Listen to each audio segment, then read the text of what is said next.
સમાચારમાં આગળ વાત કરીએ તો પ્રાકૃતિક ખેતીનો વ્યાપ વધારવાને માટે સરકારની સૂચનાથી સંબંધિત વિભાગ અથાગ પ્રયત્નો કરી રહ્યું છે,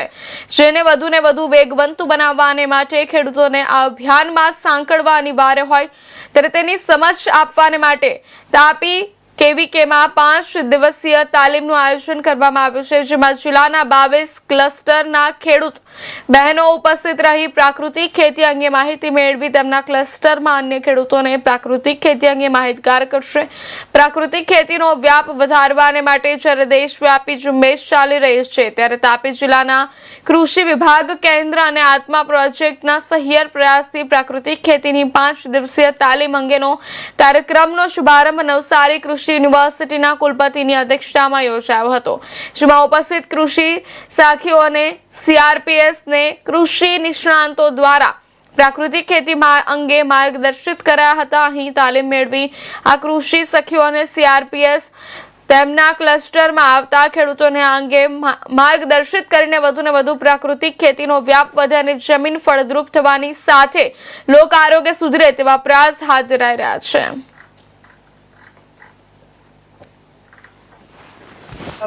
टोटल क्लस्टर है 343,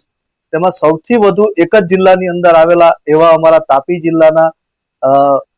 22 क्लस्टरना बहनों 44 बहनों ज्यारे प्राकृतिक खेतीनी तालीम माटे अत्रे अहीं पधार्या छे त्यारे आ सखीओने एक चोक्कस प्रकारनुं प्राकृतिक खेतीनुं मार्गदर्शन अने ए मार्गदर्शन थकी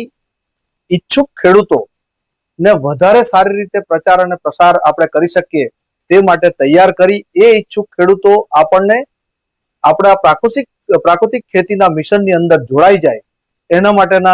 पूरेपूरा प्रयत्नो अत्यारे अमारी आ कृषि विज्ञान केंद्र तापी द्वारा करवामां आव्या छे। एक प्राकृतिक खेतीना एक लाभथी मांडीने एमां कया प्रकारने केवी रीते